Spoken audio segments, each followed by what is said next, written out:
I don't say this to scare people, but we have to wake up to the fact, and we've done this on the committee, China has a plan to replace the United States. And they're working at it every single day. They want to replace us technologically, militarily, from a national security standpoint, and diplomatically. And it's not like a 1 or 2 year plan. This is like a 100-year plan.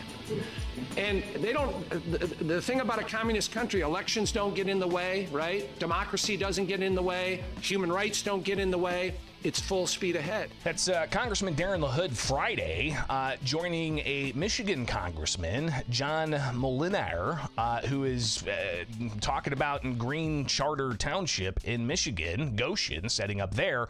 But we have the same situation in Illinois, out of Kankakee County, Manteno, where Gotion has property, and you've got citizens who are pretty upset. But also the taxpayer subsidies in all of this. Welcome back. It is Illinois in Focus Daily. I'm Greg Bishop. So Friday, you had several congressmen hold a roundtable in Green Charter Township on Chinese electric vehicle battery manufacturer Gotion's high-tech's problems and their connections to the Communist Chinese Party, and also slave labor, a whole host of other concerns here. Here's Congressman Molinaire talking about just some of the connections that the company Gotion has with the Chinese Communist Party. You should know that Gotion's supply chains are linked to human rights abuses and the CCP's genocide of Uyghurs, a religious minority in China.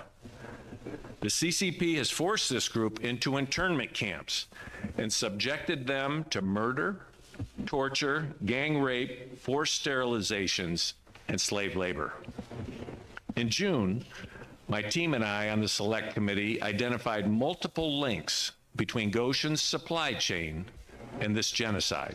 So a lot of red flags there for individuals, especially considering that there are tax subsidies and tax credits being made, not just by the federal government, but the state of Illinois with the Kankakee County deal.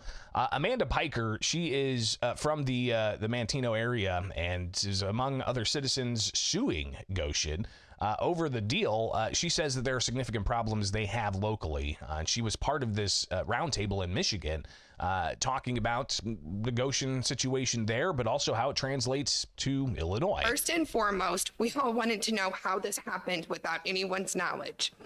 Our mayor, Tim Nugent, happens to be the president of the Economic Alliance of Kankakee County. This is a public-private entity of self-appointed business leaders in our county.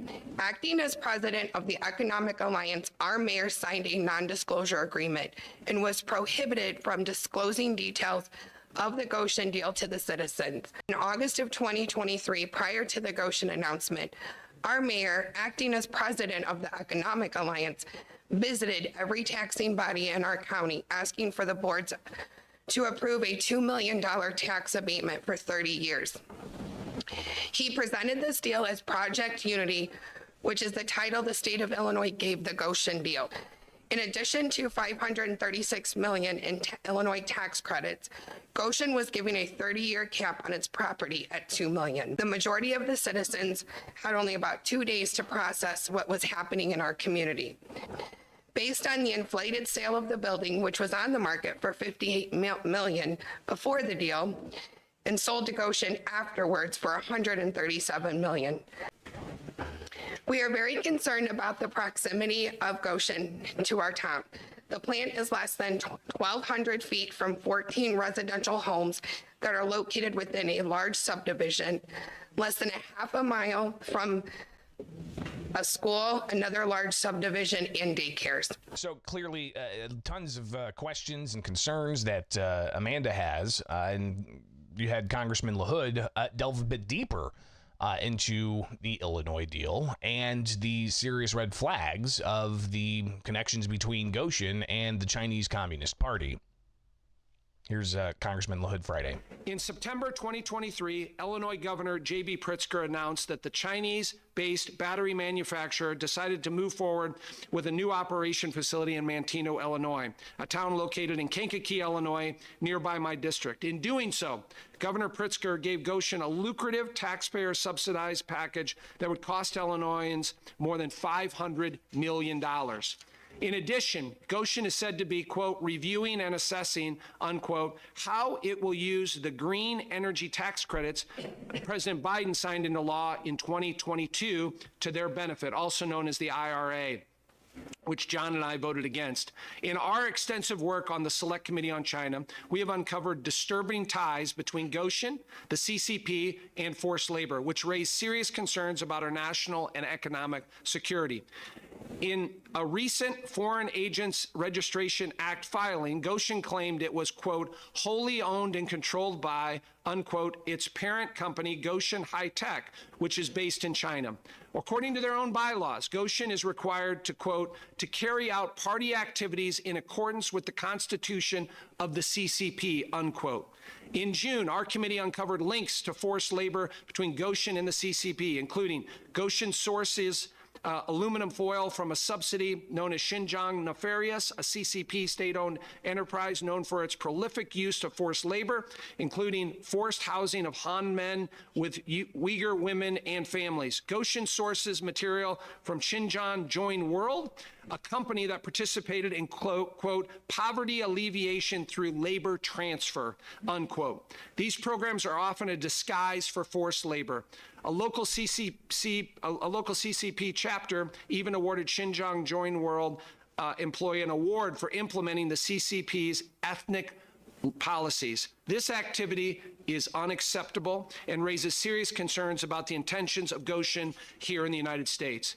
We know that the CCP and President Xi have an agenda to challenge the United States' economic leadership and are determined to maintain their market-dominant position on critical mineral and battery supply chains. Further, the CCP has made it clear that it will utilize any means necessary to achieve those goals, particularly through state-owned and subsidized enterprises that engage in forced labor. While I believe it is important that we incentivize business growth, it is simply unacceptable that governors like J.B. Pritzker and Gretchen Whitmer have decided to leave taxpayers on the hook for billions in federal subsidies, funneling the companies beholden to malign actors like the CCP. So again, Congressman Le Hood, during a roundtable in Michigan, talking about Gotion's connections to the CCP and the taxpayer benefits, the tax credits and even subsidies from the federal government that are for electric battery manufacturers. But Le Hood says he's going to continue to work with others to fight for accountability. To hold CCP and politicians like J.B. Pritzker, who are willing to throw taxpayers under the bus at the risk of harming our national security, accountable. We cannot allow the CCP to gain a foothold in our backyards at taxpayer expense.